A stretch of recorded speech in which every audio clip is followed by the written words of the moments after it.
Now, it's nearly 3 months since Russia invaded Ukraine, and a permanent ceasefire is looking unlikely at this point. G7 leaders are meeting with food security concerns expected to be the top of agenda. eNCA correspondent Chris Jones is following developments for us and joins me now from Riga in Latvia. Thanks so much for your time. We do appreciate it. Now, it's day 81 of the Russian invasion, and we get reports that 4 Russian missiles have destroyed a military infrastructure in Ukraine. Tell us more. That's right. This is in the area of Lviv, in the very west of Ukraine. Now, this area is deemed to be one of the safest in Ukraine, and as a result, thousands, millions of people have really fled to that area from the east to get away from the warfare and to build some kind of new life. Now, what we're hearing is that at about 4:30 a.m. a military infrastructure facility was hit with a missile strike. There have been no reported casualties as yet, and the damage is still being looked upon. And this is really quite a message from Russia to Ukraine to show that anywhere in Ukraine is not safe right now, whilst Russia is still invading the country. Maybe speak to us about the humanitarian situation in Ukraine and perhaps parts of Russia as well.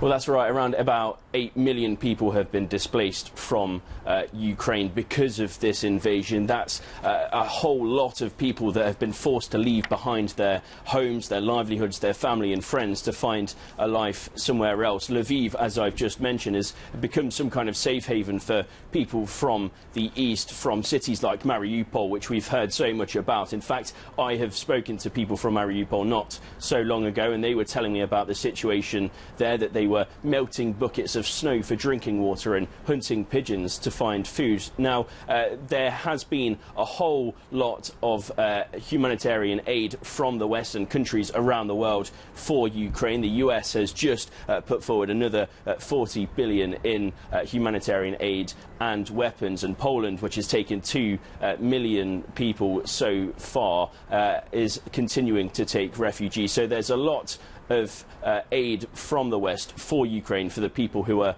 fleeing the war and trying to make a new life for themselves. Still a very worrying and distressing picture, though. Perhaps speak to us about what is coming out of the G7 meeting and how we do know that Finland is wanting to join NATO. Well, that's absolutely correct. In fact, Sauli Niinistö, the president of Finland, spoke earlier to say that Finland had put in a formal application to join NATO. This is something that he's been speaking about for the past week or so. We also heard from the Finnish Prime Minister Sanna Marin. She says that we haven't had any indication in NATO that there would be any problems for Finland or Sweden's membership. Jens Stoltenberg is the Secretary General for NATO. He said that this would be a historic moment if Finland were to join NATO, and that aggression doesn't pay, looking at Russia there. Now, there has been some kind of pushback from NATO members. Turkey, for example, has been a NATO member since 1952, so its voice really does mean a lot. That has said that its opinion of Finland joining NATO is negative. Now, Sauli Niinistö has come out and said that he's confused by that comment and wants to speak to President Erdogan in the coming days or so.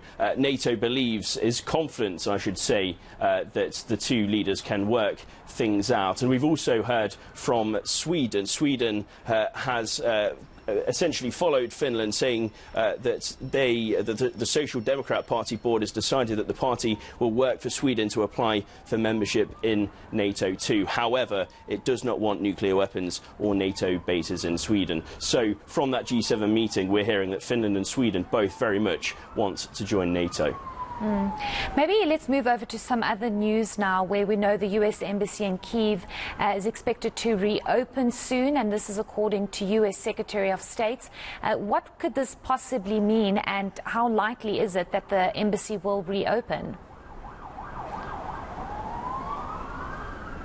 Well, that's right. Antony Blinken has been talking about opening the US embassy in Kyiv since early last week, and now it seems that it has come to the front and it might actually be possible. Other European embassies have already opened. The US has been criticised somewhat for taking a much slower approach, but it has been cautious over opening its embassy because of safety reasons. Now, Antony Blinken met with his Ukrainian counterpart, Dmytro Kuleba, earlier on, and he tweeted after that meeting, and he said that our support for Ukraine's sovereignty and territorial integrity remains steadfast and enduring. So the US is very much showing a strong front for Ukraine, and by opening its embassy back up in the coming days or weeks or so, it wants to really show that it's continuing to support Ukraine as much as possible. It's definitely something we'll be keeping an eye on. Thank you so much for that comprehensive update. That was our eNCA correspondent, Chris Jones, coming to us live from Latvia.